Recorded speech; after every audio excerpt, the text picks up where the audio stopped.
Bwana, kama kawaida yetu na ER Media TV, tupo katika kipindi chetu pendwa cha Midnight Love ambacho tunazungumzia masuala ya mahusiano na mapenzi.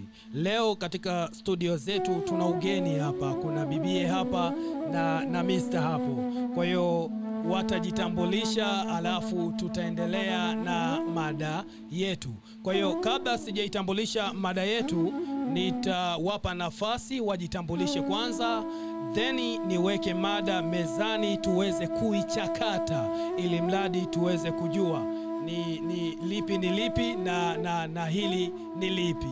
Karibu sana bibie, maana tunasema ladies first. Tunaanza kwako kwanza. Karibu. Asante sana kwa nafasi hii. Kwa majina naitwa Shadia Idi Sarumu, ni mkazi wa Tabora. Bibi Shadia, Tabora ni kubwa, sijui unatokea pande zipi? Natokea Tabora mjini, Kanyenye. Tabora mjini, Kanyenye. Karibu sana katika studio zetu za ER Media TV. Asante sana. Okay, sawa. Tunaelekea upande mwingine. Mr. sijui unaitwa nani, unatokea wapi? Mimi kwa majina yangu naitwa Andrew Henry Kayola, almaarufu as Drew. As Drew. Yeah, Drew. Mr. Drew. Yeah, Mr. Drew. Yeah, hiyo nzuri, nimeipenda sana. Mimi napatikana pale Ng'ambo. Ndio. Ni msanii, ni mwimbaji wa gospel, lakini pia ni content creator. Okay. Yeah. Ni nzuri sana. Bwana mtazamaji, usitoke. Kama hauja subscribe, basi tunakuomba fanya hivyo. Subscribe channel yetu ya ER Media TV ili uweze kupata content zetu ambazo tunakuwa tunazi-upload hapo. Lakini bila kusahau, bonyeza alama ya kengele ili upate notification pale ambapo tunakuwa tuna-upload taarifa zetu. Bwana jamani, karibuni sana ndani ya Midnight Love na ER Media TV. Asante sana. Na nilisahau kitu kimoja, sijui bibi unajishughulisha na shughuli gani? Mimi ni mfanya biashara mdogo wa kujitegemea. Mjasiriamali. Bwana, leo kutawaka kweli kweli. Tuna content creator hapa, lakini pia tuna mjasiriamali, mfanya biashara mdogo bibi Shadia. Bwana, moja kwa moja twende katika mada yetu. Leo tutazungumzia masuala mazima ya usaliti. Lakini nataka kujua hivi ni kati ya wanaume na wanawake, ni wapi ambao wanaongoza kwa usaliti? Haijalishi ikiwa ni kwenye ndoa au wapo katika mahusiano kabla ya ndoa. Kwa hiyo tunataka tulijadili hilo, tuone ni upande upi ambao unaongoza na usaliti. Kabla hatujaenda kuichakata mada yetu hii pendwa, basi tupate matangazo kidogo, then tukirudi moja kwa moja tutaanza na bibi Shadia hapa, tuambie kwa uelewa wake ni kundi lipi ambalo linaongoza kwa usaliti. Unatazama ER Media TV Tabora Town.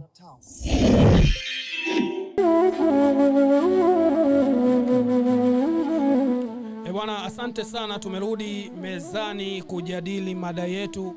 Kama nilivyoitambulisha, leo tunazungumzia swala zima la usaliti, na kipindi chetu kinahusiana na masuala ya mahusiano na mapenzi.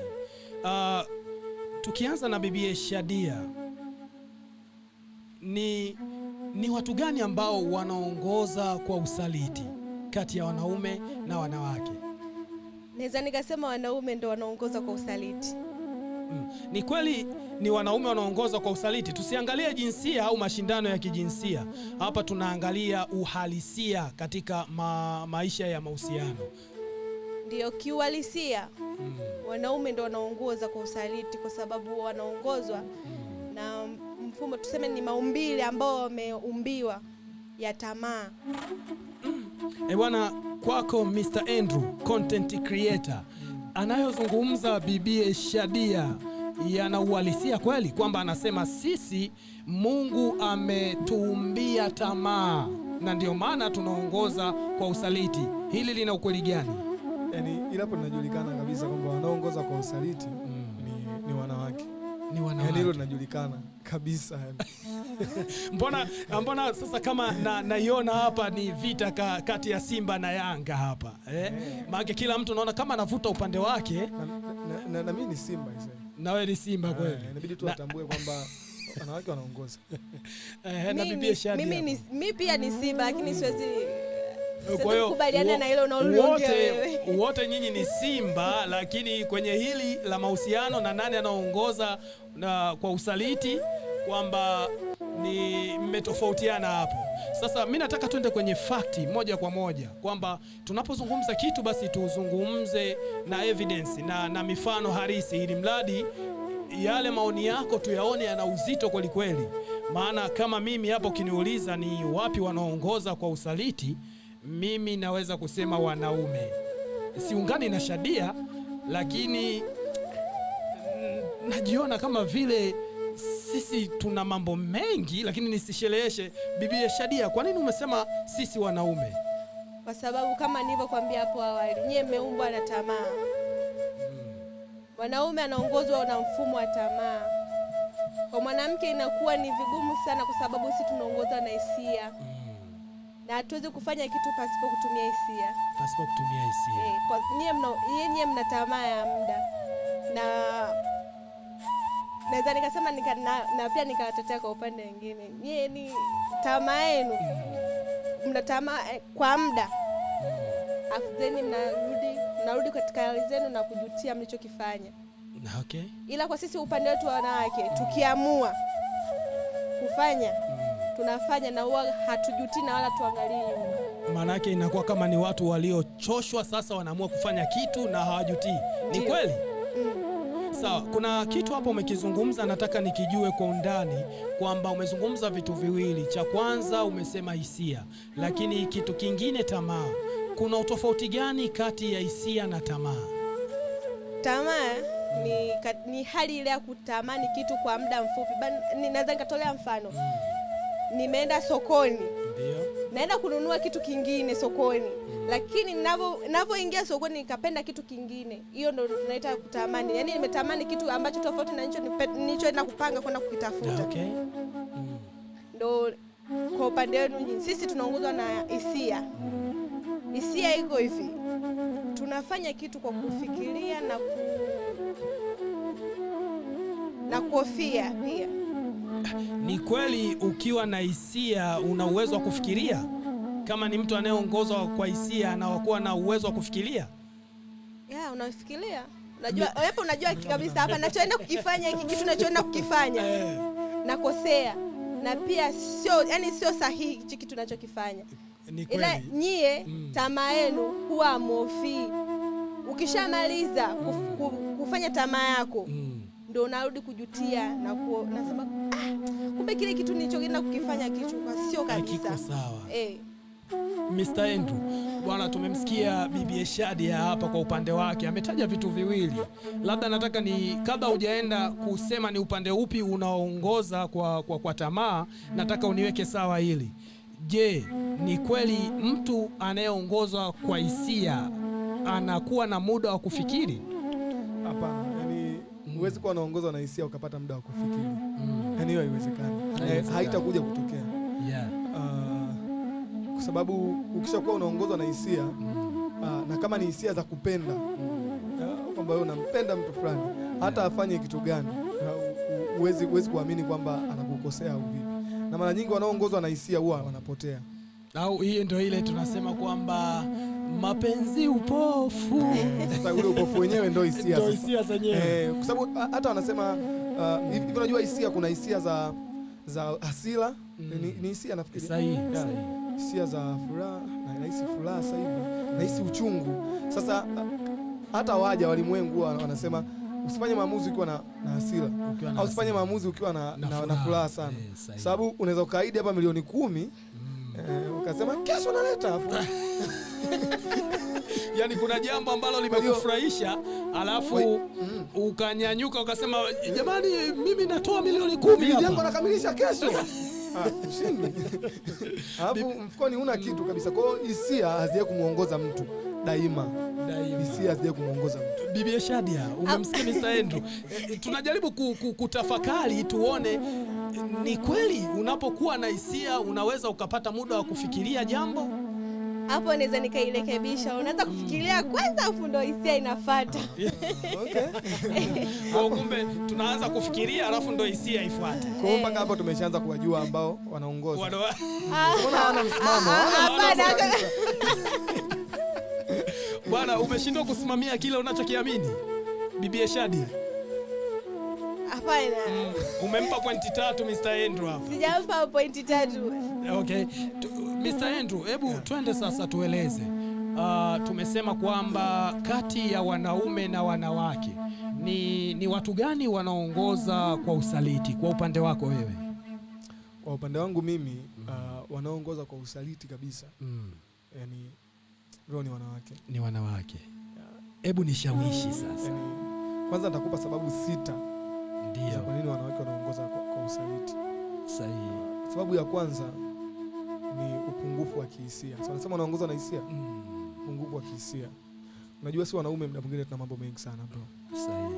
Saa hizi hapa nikiangalia muda ni saa 3 kasoro. Unaelewa? Saa 3 kasoro. Hapa bado tunafanya kipindi, hatujarudi nyumbani. Sahihi. Kuli nyumbani mpaka ukafika nyumbani labda barabarani ni foleni, unafika nyumbani saa 6 saa 7, umeona? Unakuta familia pamoja ishakula. Unaelewa? Ukifika umechoka, unafikia unaoga na ingia kulala. Asubuhi tena unaamka mzigoni. Mama anamwacha na watoto. So mama muda mwingine anaanza kujihisi anakuwa mpweke, Mungu anipendi tena kama hivyo. Muda mwingine anakuwa anahisi huo muda wote mpaka saa 3 alikuwa yuko wapi? Saa 4 alikuwa yuko wapi? Kumbe alikuwa anapiga kazi bro. Kwa hiyo ile kitu inawafanya anaanza kutafuta mtu mwingine wa kumfariji. Ndio anafanya maamuzi kwa kutumia hisia sasa. Anaenda kutafuta mtu mwingine wa kuweza kumfariji. Umeona? Hiyo ni sababu ya kwanza. Sababu nyingine ni upungufu wa kimwili.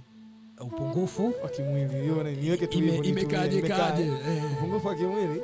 Sasa namaanisha hiyo kwa sababu bado sijaoa, ila ninachomaanisha ni kwamba kwenye unajua mkishakuwa wanandoa lazima mwe mnafanya tendo la ndoa. Sahihi. Nafikiri hapo umenielewa. Sahihi.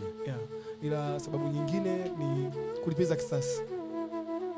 Kulipiza kisasi. Hiyo naiwekaje? Kuna mwanamke unakuta alifanyaga tukio huko akiwa kwenye mahusiano yake akiwa kijana. Sio, unaelewa? Anakuja anaolewa na mtu sahihi. Mtu sahihi lakini wakati sio sahihi. Yule mwanamke anakuwa na lengo la kulipiza kisasi. Okay. Yaani yeye sasa hapo wewe mwanaume utajuta. Kwa hiyo mwanaukome. Labda hapo kwanza kabla hujafika mbali, inawezekana kweli mtu akalipiza kisasi kwa mtu ambaye hahusiki na kile kisasi alichokuwa nacho? 100% kabisa. Hapo shikilia hapo. Twende kwa dada Shadia. Ni kweli huwa mnalipiza kisasi hata kwa mtu ambaye hajawafanyia kosa? Hapana. Kwa nini hapana? Hebu tuelezee inakuwaje.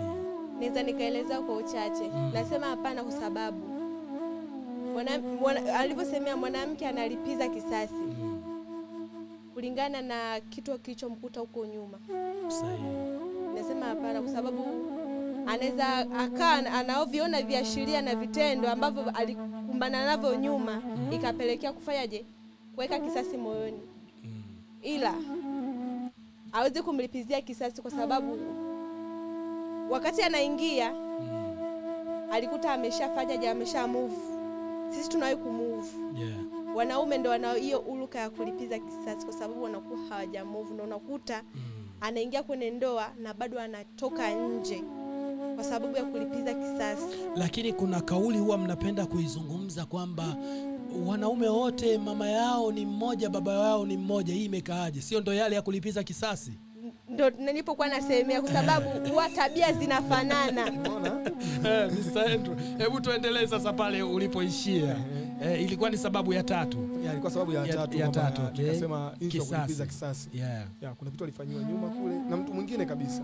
Sasa pale alikopo na tuseme wakati sahihi ila mtu sio sahihi.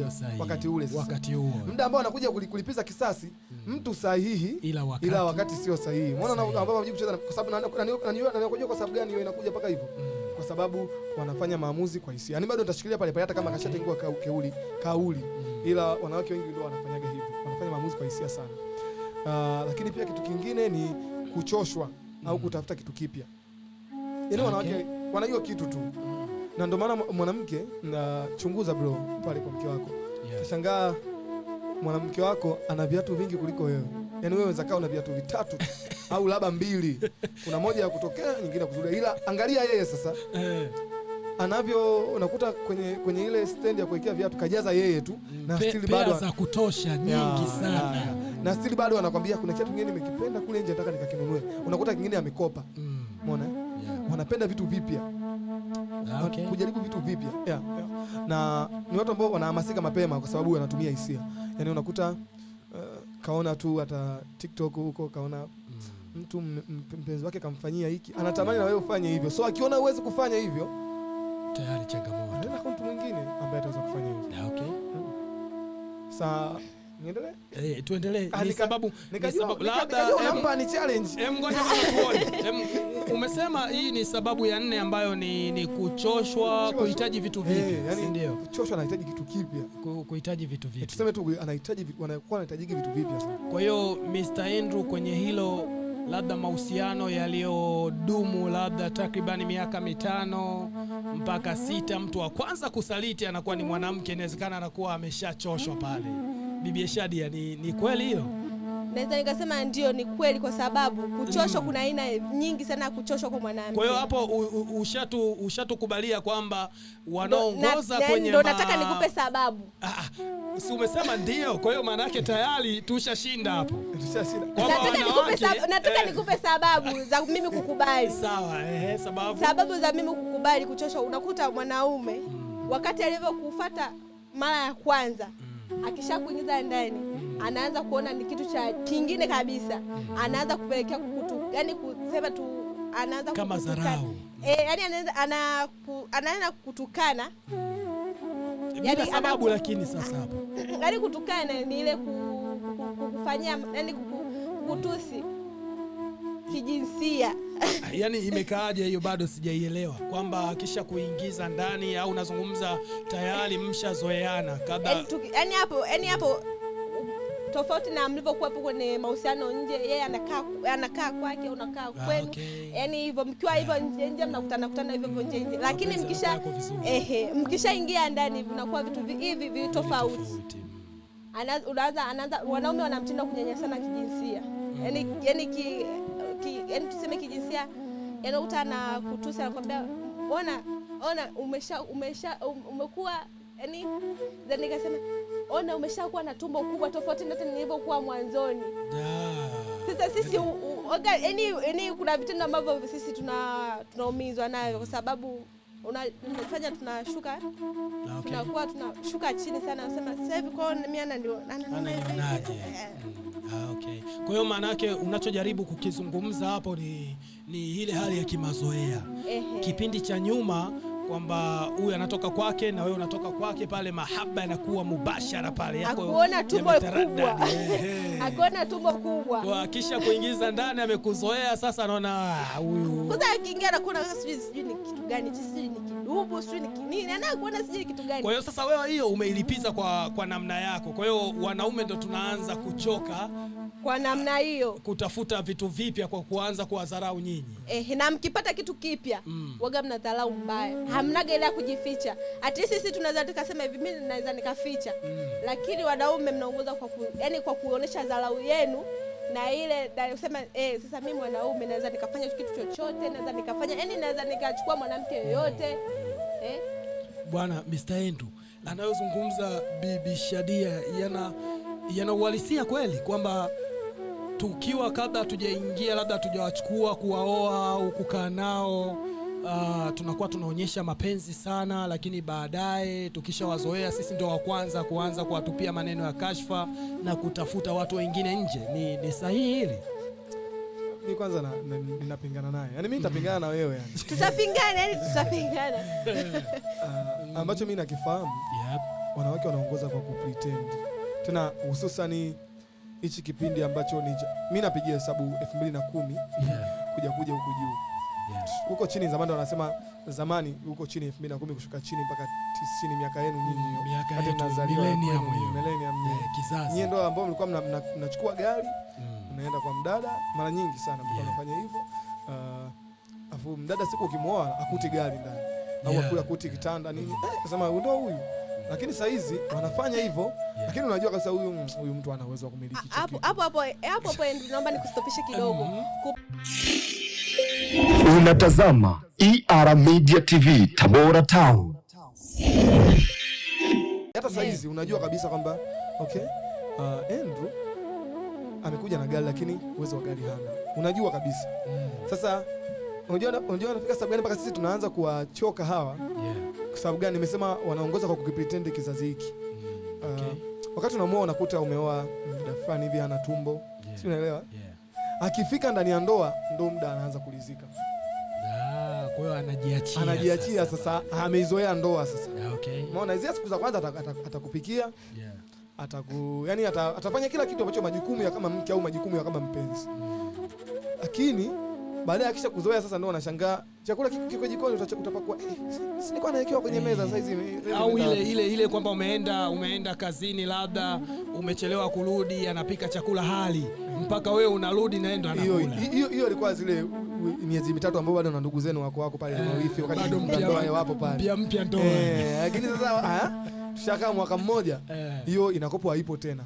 Kwa hata wewe brother umeoa umemwoa mashallah kama alivyo hivi sasa hivi hapo umemuoa hapo. Unakaa naye miezi mitatu ghafla tumbo hilo. Amenenepeana tu. Kunenepeana pasipo sababu yoyote. Kuna kunenepeana unakuta mimi tumeshaingia ndani ya ndoa. Kuna kile ambacho kinaweza kikaongeza kadumisha ndoa kabisa. Nyie mnayo nyie kuingia kwenye ndoa tunaweza tukaishi miezi mitatu miwili mmoja, lakini shauku yako kubwa utaka mtoto, yani ndani msikie sauti za watoto. Unakuta nani umeoa alikuwa vizuri kabisa, baada ya kuzaa tu unaanza kumuona sasa kumbe shepu imeshuka, tumbo hilo. Kumbuka hapo kakuletea zawadi. Hivi unajua sababu gani mpaka mnakuwa hivyo nyinyi? Nyinyi wavivu. So vivu. Yaani usikia? Nisikilize. Nyinyi ni wavivu na hii nitakithibitisha. Wakati unamuoa unakuta alikuwa anafanya mazoezi. Paka jimu anaenda. Anaenda jimu anapiga zake. Paka na diet anazingatia. Kila ukishaoa tuna diet anaacha diet. Ni kubugia, anafukia huyo. Unajua ngoja unasikia kuna kisa kimoja niliwahi kukisikia. Kuna jamaa mmoja aliwahi kusimulia, alisema kwamba kipindi ambacho namuoa mke wangu alikuwa anajitunza, anavaa vizuri, anapendeza, lakini baada ya kumuoa bwana yakaingia kwenye madela, akawa ni madela na hivyo, yani hapendezi, anajiweka tu.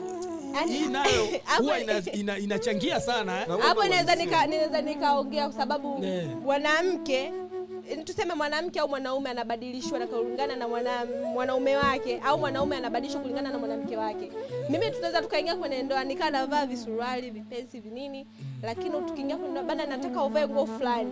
Sahihi, za kiheshima, yani kama mke sasa. Sasa hapo tunakuwa tumeharibu kitu gani? Tunafuata yani tunakuwa tumeheshimu. Sasa kwani wanaume wote ndio wanatakaga mfanye hivyo? Sio wanaume wote, lakini nimekuambia ni wachache. Bibi Shadia, tunasema kupendeza sio tu kuvaa vinguo vifupi, visuruali. Kuna ile kujipulizia marashi, udi, umebana nywele zako vizuri, lakini mumeo anaporudi kuna namna ya kumkarimu, au sio?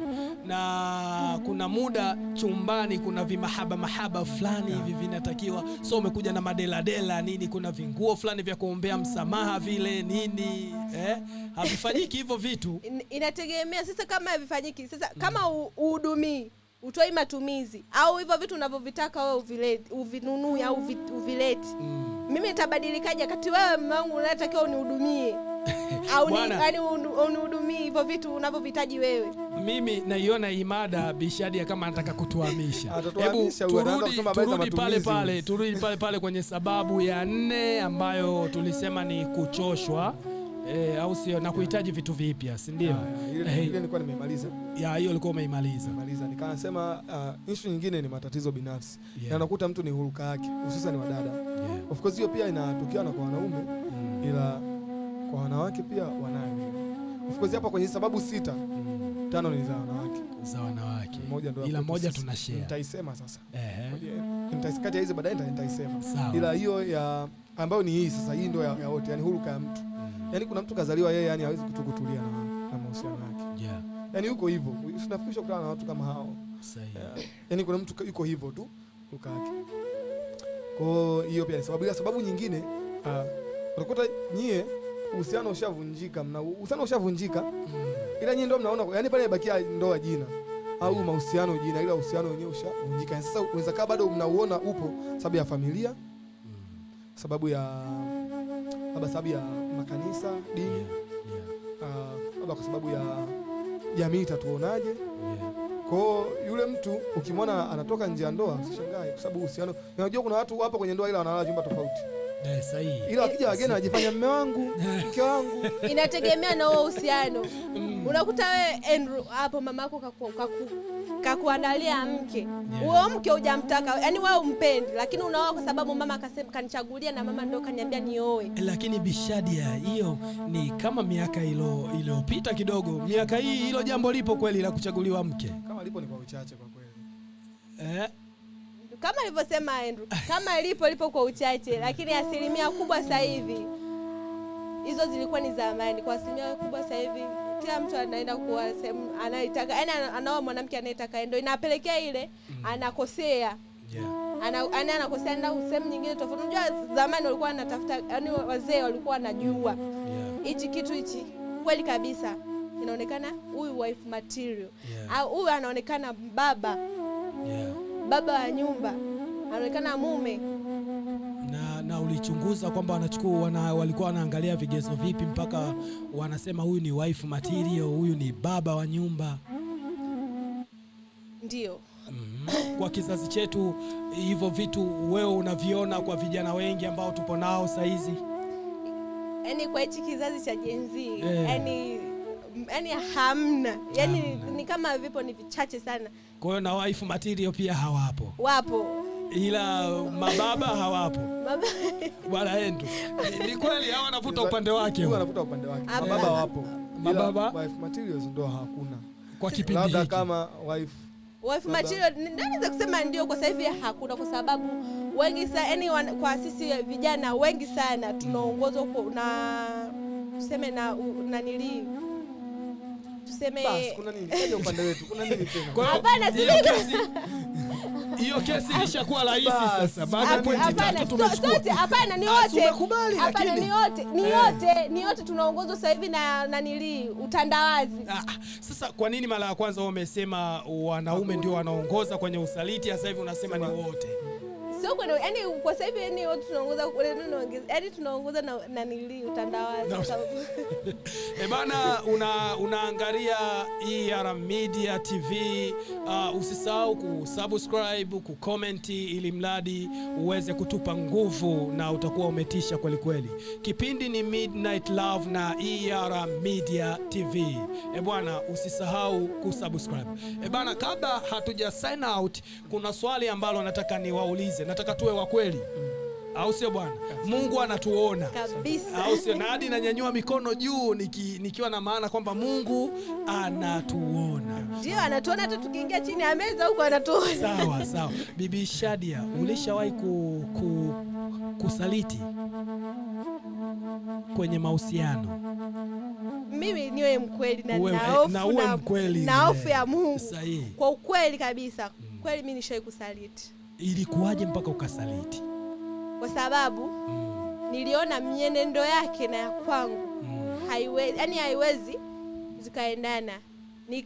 Nikaogopa kwenda kumfuata kumwambia moja kwa moja, mimi na wewe tuwezi kuendana kwa sababu wewe tabia zako na za kwangu haziendani. Moja kwa moja nikatoka mimi nikaendelea pengine bila kumwambia jamaa akijua kwamba bado mpo kwenye mahusiano. Ndio. Kwa hiyo ukaongozwa na hisia ukaenda kusaliti. Mr. Andrew, umesikia? Maana tayari ametuthibitishia kwamba hao wanaongozwa kwa hisia na kusaliti kwao ni jambo la kawaida, si ndio? Inategemea. Hata message tu bwana tuachane. Unaandika message tuachane. Inategemea sasa. Sasa kama hivyo nimekwambia tabia zake inazongua zilikuwa zinaenda. Yaani kwa ni mtu wa mambo mengi. Ilibidi kwanza uachane naye. Yaani of course mimi hata ungeniambia hivi kwamba labda ulimwambia hata rafiki yake mmoja bana mimi. Yaani hata asikie bana fani amesema umpendagi. Hapo anasema kumbe sipendi. Kwa hata nikimkuta na mahusiano mengine ni fresh. Ila eti tu niona tabia zake za ndani ukawa na mahusiano mengine. Mimi hapo tulishafanya usaliti. Kwa sababu ile jamaa alikuwa anajua bado ni mtu wake. Hata kama mienendo yake ni tofauti na ya kwako. Lakini mpaka hapo anajua hapa nimesalitiwa. Lakini unaona alikuwa mambo mengi. Sawa Bishadia, iko hivi. Kwenye mahusiano kuna mambo mazuri ambayo tunaelezana, lakini kuna mambo mabaya ambayo tunakuwa tunakatazana. Kwa nini usitumie muda huo kwamba kumfuata na kumwelekeza, bwana ndugu yangu tupo kwenye mahusiano 1 2 3, mbona mimi sikuelewi? Wewe ukaamua kwenda kusaliti. Yaani huko nilikuta nimeshafanya hivyo. Yaani mtu unamuelekeza bana tupite njia hii. Yeye anapita njia yake anayojua mwenyewe. Unabeba mgongoni mtu anakung'ata. Sasa unategemea ufanye nini? Kwa hiyo umeingia kwenye sababu. Umerudi kwenye sababu za Mr. Andrew kwamba kuna kuchoshwa mnaamua kusaliti. Kwa hiyo hapo umetuthibitishia. Mimi nilikwambia huyu mapema tu ataweka mpira hapa. Mapema nilikwambia. Kitu kwa kweli nilikwambia huyu leo kazi anayo. Sisi tutakuwa madagani. Ataweka mpira hapa huyu. Tatizo tabia zenu. Tatizo tabia zenu nyewe mambo mengi sana. Sawa tunaendelea. Mr. turudi kwako sasa, tukimuogopa Mungu au sio bwana? Tunamuogopa Mungu. Najua mpaka sasa hivi upo kwenye mahusiano au haupo kwenye mahusiano? Okay. Saizi sipo kwenye mahusiano. Saizi haupo kwenye mahusiano. Lakini ulishawahi kuwa kwenye mahusiano? Nishawahi kwenye mahusiano. Na kipindi upo kwenye mahusiano ulishawahi kusaliti? Sijui nilie kwanza hapa.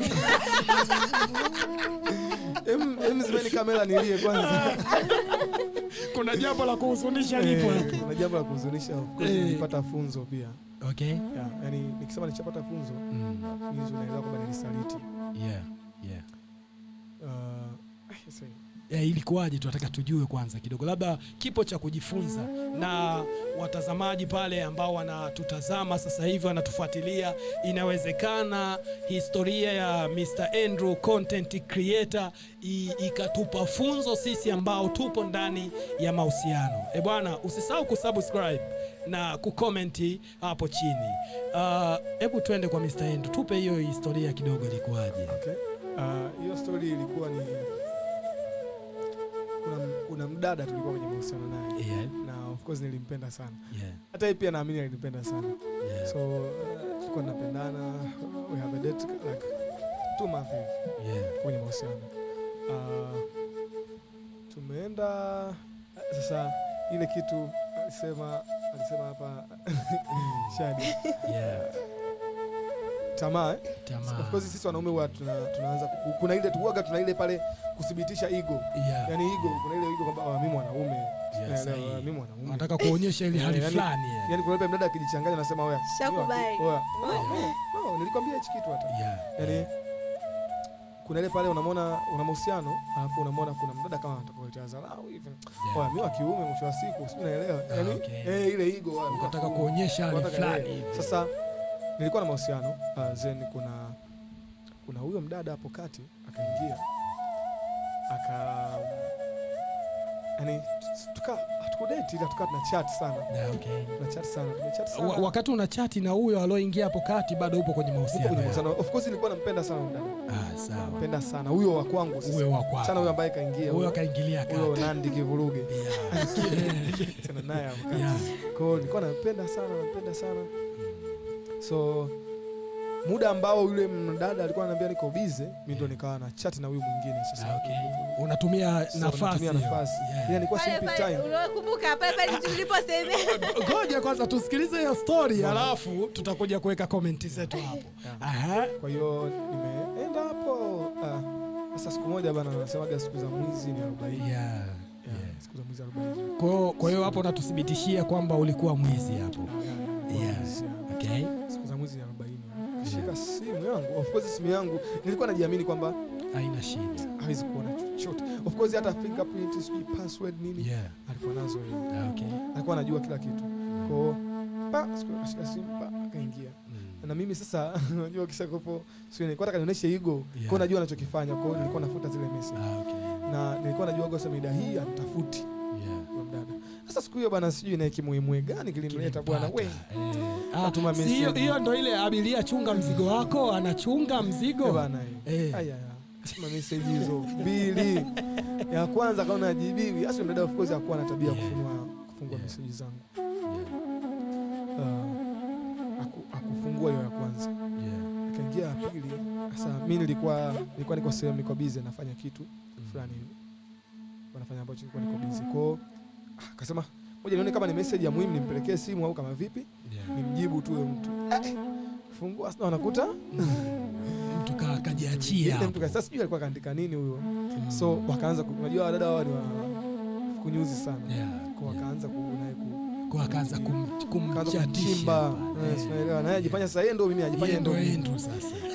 Kasema pale leo amechati. So akafungukiwa kila kitu pale. Akajikuta kajua ukweli wote. Lakini mdada mimi tulikuwa tuna chat tu. Sababu nilikuwa tayari tumeshawahi kukutana naye. Ila chati zenu zilikuwa katika hali ya kimahusiano. Sasa nataka yani ndio ile kivuruge mahusiano tayari hapo. Kwa hiyo nilikutana naye mara moja tu. Swimming. Kwa hiyo nikasema sasa baadaye nikashangaa tu mtu kanishia simu. Kanambia siku leo usinitafute. Yaani kapiga direct. So mimi nikajiongeza mule, hamna kitu kingine zaidi ya yule tu. Kwa nikasema anyway ngoja nimwache kwanza leo nisimtafute. Tafuta kesho namba, kila unapiga namba inatumika. So ameblock huyo. Shablock. Alafu kiwalisia ndio unampenda huyo. Yaani unampenda kinoma. Unampenda sana. Alafu yule sasa ambaye kivuruga anaendelea kutafuta, unaelewa? Bado mnaendelea kuchat. Anakutafuta wewe sasa una hamu tena. Sasa ushavurugwa sasa na mambo yako, jambo ushaliaribu. Nikapiga block na yeye. Nimepigwa block na yeye nikamwasha block. Kwa kivuruga wangu. Kwa hiyo tumeenda hivyo sasa, nikana mtafuta. Siku moja nikambahatisha tukakutana naye mahali.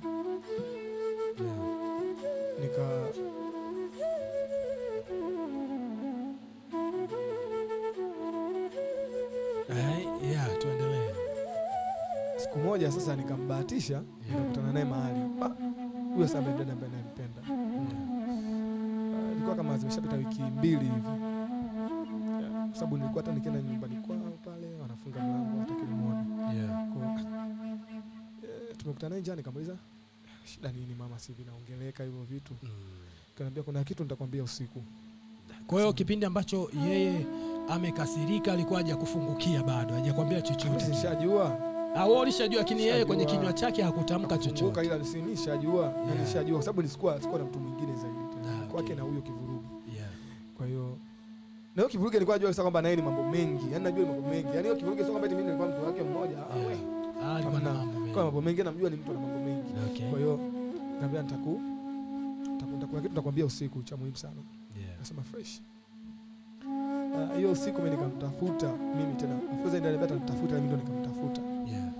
Kanambia kiuhalisia mimi kuna kitu kimeniumiza. Nikamwambia mimi nishajua. So naomba tu unisamee na mimi nakwambia tu ukweli, nakupenda sana. Ananiambia tu jibu moja kwamba nakupenda kinoma yani. Yeye nakupenda sana. Yeye ananiambia nakupenda mno. Yani vile tunavyofikiria. Ila kwa sasa hivi na mahusiano. Kwa sasa hivi na mahusiano. Na hapo ilichukua muda gani tokea huo mtafaruku hivi? Yaani hata kimbizi kama zilitimia. Yaani ile ni chapu tu. Sasa ninachokwambia nikwambia kuna ile sababu nyingine kwamba huwa wanalipiza kisasi hawa viumbe. Akaniambia na mahusiano. Nikamwambia 1 week tu tayari na mahusiano. Akaniambia na mahusiano. Nikamwambia really? Nikamwambia mahusiano na nani? Nikamwambia na rafiki yako. Hiyo kubwa kuliko. Bwana kina Shadia jini makatili. Si unaelewa? Afisa wa rafiki yake, nilipofuatilia story, huyo rafiki yake ashakumtongoza kitambo. Alimkata. Yaani huyo rafiki yangu mimi ashamtongoza kitambo before yangu mimi, rafiki yake. Huyo rafiki yangu. alishamtongoza kabla yangu mimi, akamkataa. Okay. Unaona? So alipoona mimi mimi nimepiga tukio. Yeah. Akaenda kudate na yule rafiki yangu. Yaani hiyo ndio ile one chance one goal. Ndio ile point nilikuwa nangangania sana kwamba hawa viumbe wanalipiza kisasi. Yeah, okay. So kumbuka umesema yule ndo alianza wa kwanza kumtongoza. Wa kwanza yule. Bishadi ongea kwenye mic hapo, ongelea kwenye mic. Yule alisema wa kwanza kumtongoza. Yeah. Wewe ukawa wa pili. Kwa hapo labda niseme kwa upande wake alikuwa na balance mzani. No. Yaani umesikia sasa? Umesikia point yangu? Ni kwamba ni kweli alimtongoza wa kwanza. Yeah, lakini hakukubali. Alimkataa. Sio, unaelewa? Yeah. Na huyo alomtongoza ni rafiki yangu. Yaani huyo mwanaume ni mshikaji wangu. Wewe Andrew, maana yake ukaingia sehemu ambapo rafiki yako alikuwa yupo pale. Yaani anahisia naye yule mwanamke. Anahisia naye, yeah. Na hata mimi wakati anamtongoza nilikuwa sifahamu. Okay. So yule mdada aliniambia mimi ashanitongozaga kitambo. Yeah. Nikamkataa. Okay. Lakini kwa sasa nimeamua niwe naye. Wewe unahisi ni hali ya kawaida hiyo? Kama sio kisasi hicho. Kwa hiyo hapo sio kisasi. Hapo naweza nikarudi. Hapo hicho sio kisasi. Huyo alirudi alipo kuwa ameona, yani hapo alikuwa anakumbuka kabisa. Una sehemu ile inayotoka inaweza kuwa ni salama zaidi kuliko hapa. Umesikia? Kuna kitu nyarada waga mnashindwa ni kutambua kitu kimoja kidogo sana. Yeah. Yani huwa nyinyi wanaume hamjatujua vizuri. Hamjatujua vizuri. Yeah. Sisi wanaume wote, sisi wanaume, lakini nyinyi hamjatujua. Nyinyi mnasemaga sisi wanaume wote ni mbwa, hamjatujua kabisa. Yeah. Sisi wanaume, sisi ndio tunajijua. Sisi ni wamoja. Kama yani kwa sababu ndio maana tunasema nyie wanaume wote baba mmoja mama mmoja, kwa sababu ndio nakwambiaje, lakini nyinyi bado mjatusoma. Nyinyi bado mjatujua. Haki ya mama nakwambia. Nyinyi bado mjatujua kabisa. Sisi ndio tunajijua. Na sisi bado hatujawajua nyinyi. Hapo ndio ukiwa una maana gani kwamba hawa hawajatujua? Siwezi kutoa siri za kambi. Ni kikao cha wanaume. Tutakutana kwenye kikao cha wanaume. Siku asipokuwepo huyu akiwa na mwingine hapa. Hapo kipindi kitakuwa tutaselect, wataangalia wanaume tu. Lakini tunajua vingine, tunavijua vingine, ila kuna hata hilo lenyewe tulikuwa tunalijua. Kuna zile secret code amwezi kuzijua. Tunavijua, sema tu hatutaki tutoe siri. So na nyinyi, mimi ninachokiamini ni kwamba alifanya vile kama kulipiza kisasi, kwamba yule nisikilize vizuri. Of course hapa nakwambia ni kwa sababu mimi ni kitu ambacho kimenitokea. Yeah. Ni mimi ndo naongea. Ndio maana mimi nakukatalia, kwa sababu unajua sisi tunajifunza kulingana na makosa. Hata kosa halijakukuta wewe, halijanikuta mimi mwenyewe nilotenda kosa. Yani tunajifunza kulingana na makosa. Kuna mtu alikuwa anaangalia amejifunza kutoka kwenu. Yeah. Kwa nini nakwambia hivi? Yule sio hajalipiza kisasi. Ila yule kuna kitu alichokuwa anakipa. Ila kama Bishadi ana pointi, kama nimejaribu kumwelewa kwamba kama rafiki yako alikuwa ndo wa kwanza pale akatupia wavu wake, lakini hakupata samaki yoyote. Umeona, it means kwamba yule bibi alimkataa yule rafiki yako. Na wewe ukawa umeingia pale kwa yule bibi akakukubali. Lakini baadaye ukaja kumuonyesha usaliti katika njia ya simu. Labda naye alijiuliza, akatafakari, akasema huyu niliyekuwa naye huyu ni kivuruge. Bora nirudi kule nilipotoka awali. Inawezekana ikawa ni sababu iko hivyo. Yani sasa nyinyi hapa mnatafsiri kitu ambacho mimi sio naambia kitu ambacho nilikuwa nakiona. Yani mimi ambacho kitu mimi sio tulikuwa na chat. Naona mpaka anavyonijibu hiyo usiku. Yani unaona ni mtu ambaye ni influence. Of course sikia, kuna hicho hapa kitu kinakwambia, mtu anakwambia nakupenda sana. No. Si unaelewa? Nakupenda sana. Ila kwa sasa na mahusiano. Nakupenda sana. Hapo alikwambia asikuvunje moyo. Unajua kuna sisi tunakuwa na huruma. Sikia. So huruma. Yani unajua kishakuwa na mtu unamjua. Yani yule sio mdada ambaye sio mdada, unajua wadada tumelelewa, wadada eti. Yani wadada mmelelewa, kuna ile kama star. Na star. Ila yule ni wale watu ambao moyo wao yani upo wazi. yani anasema kile kitu ambacho anacho muda. Yani ni ile black and white. Yani yeye waga ananyosha. So akikwambia nimekumisi, amekumisi kweli. Nakwambia nataka kukuona kweli. Sijui unaelewa. Kwa hiyo hata akisema nime break up basi ame break kweli. Hatahitaji basi. Na akikwambia anakupenda ni anamaanisha. Yani anakwambia mimi nakupenda mno. Ila kwa sasa na mahusiano. Nikamwambiaje? Mimi nikamuulizaje? Sijakataa una mahusiano. Ila najua hayo mahusiano umefanya tu by influence. Akanambia kwa nini ulipofanya ni vizuri? Karudi kule sasa. Unaelewa? Ulipofanya ni vizuri. Kwa hiyo iko hivyo yani. Sawa. Kuna swali Andrew hapo la kizushi ambalo nataka nikuulize. Ulikuwa na mtu wako, mpo kwenye mahusiano vizuri. Kwa nini ukaruhusu kivuruge aingie ukawa una chati naye? Lengo la mwisho lilikuwa ni lipi? Kwa wewe jinsi ulivyokuwa umeruhusu hiyo nafasi ya yule kivuruge kuingia pale. Ndio nikakwambiaje kwamba ego. Yaani hiyo ni ego tu. So ego tu na tamaa pia. Kwa kulikuwa na target blaza za kusema kwamba jambo likienda vizuri hapa nitadumu.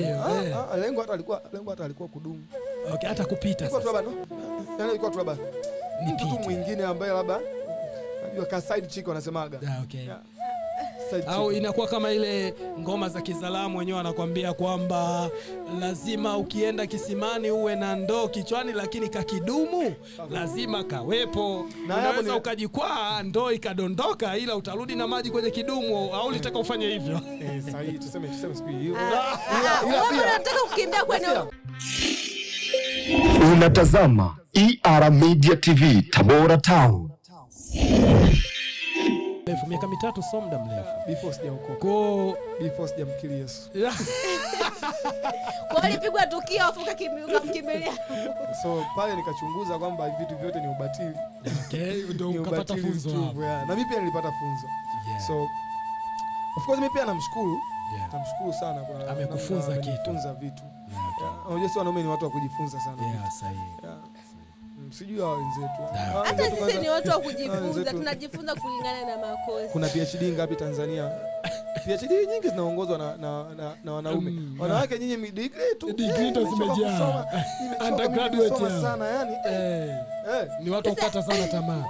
Mfano mzuri tu katika masuala ya kimasomo unakuta wanasayansi ni wengi wanaume kuliko wanawake. Wazi. Kwa hiyo ni watu wa kukata tamaa. Sio watu wa kujifunza, watu kupenda kujifunza kabisa. Ni kweli nyinyi watu wa kukata tamaa? Tunavumilia, tunachoka, mwisho wa siku tunakata tamaa. Kwa nini uchoke? Why? Tunachoka. Bwana, tupo na ER Media TV. Kipindi pendwa ni Midnight Love na ER Media. Bwana, tulikuwa na mada yetu mezani ambayo ikiwa inasema kwamba kati ya wanaume na wanawake ni watu gani ambao wanaongoza kwenye usaliti, hususan kwenye masuala ya mahusiano na mapenzi. Na mijadala ilivyoenda, kwangu mimi hitimisho langu nililoliona hapa bwana kwamba ni wote. Hakuna mwanaume, hakuna mwanamke. Yani tena kwa kizazi hichi. Ni afadhali sisi millennium, unajua sisi hadi kumtongoza mtu. Ngoja nikwambie Andrew, sisi ilikuwa ukimpenda binti enzi zetu, yani ukimpenda binti inachukua kwanza mwezi mzima kutafakari naendaje. Yani siku 30 kwanza unajiuliza yule mtu naenda vipi. Lakini bado hapo unapata unakuwa tayari ushapata njia za kwenda, bado sasa ujasiri wa kumwendea yule mtu pia unakosa. Kwa hiyo unatumia tena mwezi mzima.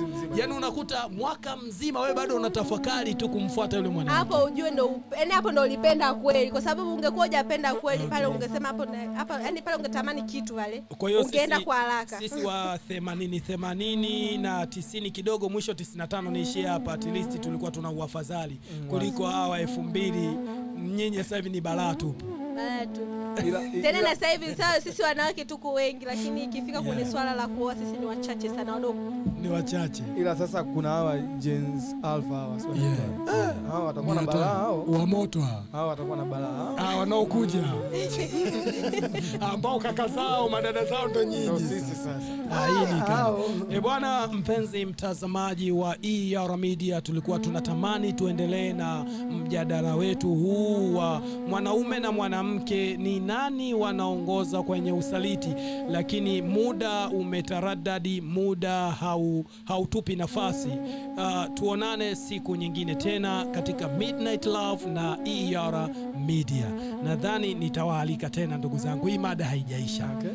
Tunasema haishi mpaka iishe. Haishi mpaka iishe. Haishi mpaka iishe. Wakati wote. Simzite. Kabisa.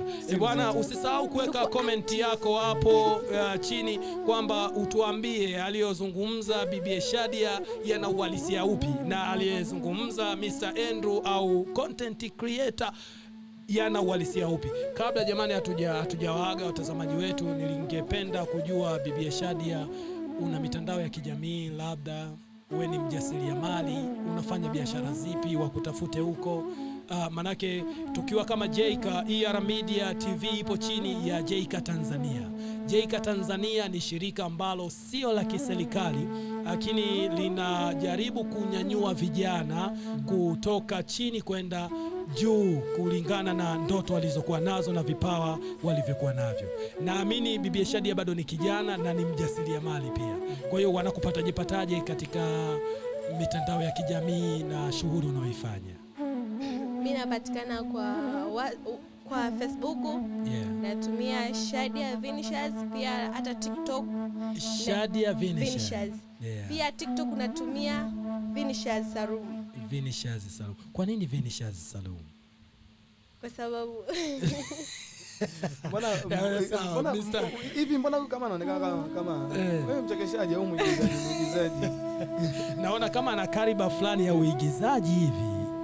Eti inawezekana? Sijui.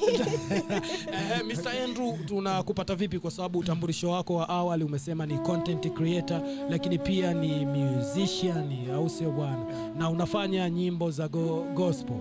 La, itakuwa vizuri kabla hatujaaga eti Bibi Shadia tupate kidogo basi, hata tuimbie tuone uwezo wake kidogo. Inawezekana hilo? Sawa. Kwa nianze kuimba au ni kabla hujatutambulishia unapatikana vipi kwenye mitandao ya kijamii, basi hebu tupe radha kidogo. Okay, sawa. Nitaimba wimbo wa Paul Clement. Nifanye wa Paul Clement. Inanibariki sana. Sawa. Okay. Ni wewe usiyeshindwa, ni wewe Baba yangu usiyeshindwa, wewe haulinganishwi kamwe na kitu chochote kile, wewe ni wa pekee, wewe haulinganishwi kamwe na kitu chochote kile, wewe ni wa pekee. Okay. Bwana, sauti iko vizuri. Bibi Shadia, unasemaje hapo? Tumpe max ngapi? Max 3. Bwana, msikilizaji na mtazamaji wa ER Media, tunajua Bibi Shadia walikuwa kwenye ubishani hapa, kwa hiyo bado anaendeleza ule ubishani, ila wewe utatuambia chini ya comment hapo. Bwana, umemsikia Mr. Andrew au content creator, ni musician. Bwana, maneno ya Kiingereza ndugu yangu inahitaji step kuyatamka kidogo. La sivyo unaweza ukangata ulimi ukaudondosha juu ya meza hapa. Bwana, utatuachia comment hapo, utatuambia Mr. Andrew umemwonaje na sauti yake iko vipi? Bwana, simu ziite. Wanakupataje kwenye mitandao ya kijamii? Okay, mimi kwenye mitandao ya kijamii tanzia TikTok napatikana kama Andrew Kayowola. Andrew Kayowola. Okay. Lakini ukienda pale mjini Instagram napatikana kama kwa jina la Andrew_Kayowola. Utakuta tu pale na blue tick. Account na blue tick pale. Kayowola niko mwenyewe na blue tick pale. Lakini pia ukienda Facebook, kwa wale wanangu wa Facebook, ukienda pale na kwenyewe ni Andrew Kayowola. Utaona tu na blue tick pale. Kayowola niko mwenyewe pia pale na blue tick. Lakini pia YouTube napatikana kama Andrew Kayowola pia. Na swali la mwisho la kumalizia tukitoka nje ya mada yetu hii. Huko kwenye hiyo mitandao ya kijamii, mtu akikufuata ni kitu kikubwa kipi ambacho unakifanya huko? Okay, cha kwanza atakachokutana nacho kama nilivyokuambia awali hapo, mimi ni mwimbaji. Okay. So atakutana na issue za uimbaji. Yeah. Kuna mambo mengi kule, nafundisha kuimba. Yeah. Na nimetupia posti zangu nikiwa naimba. Yeah, okay. So atakutana nazo, vitu vya kwanza ni hivyo atakutana navyo, lakini pia kuna content. Unajua sasa hizi dunia sasa sasa hizi maokoto kule. Kwa hiyo kuna content nafanya baadhi. Zipo atazikuta kule, atafurahi. Yaani kwenye account yangu mimi ukiingia uboeki. Okay. Yaani ukiboeka ujue umetaka wewe mwenyewe. Yaani ukiboeka nitaacha namba yangu hapa kwa namba utaje tufanye kazi. Okay. Ukiona umeboeka nipigie bana, nimeboeka na kurudishia bando lako. Okay. Bana, umeisikia hiyo, ni nzuri, nimeipenda hiyo. Ukiingia kwenye social media za Mr. Andrew ukiboreka, bwana ataacha namba akurudishie bando lako. Hata pale tu kwenye bio zangu pale. Utakuta pale, utakuta namba zangu. Text ile namba. Okay. Rudishie bando. Ila pia kwa kazi, karibuni tufanye kazi wa vikundi vya kwaya. Okay. Mimi nadhani Jaika Tanzania inatafuta watu wa namna yenu, na kuna session nyingi ambazo zipo hapa ER Media. Nadhani wanaohusika wamekusikia na watakupa session katika ER Media kupitia vipindi vyetu vinavyoruka katika channel yetu ya YouTube. Utaonyesha uwezo wako kule, utafanyiwa mahojiano, watu watakujua zaidi, au sio bwana?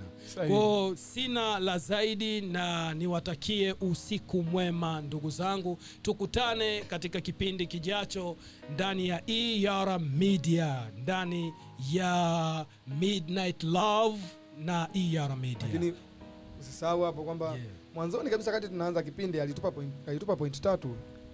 Hiyo tumeshinda. Unajua siku zote wanaume ndio viongozi, tumeshinda hiyo. Bana, bye bye. Wakati mwingine sitoruhusu nishinde. Unatazama ER Media TV Tabora Town.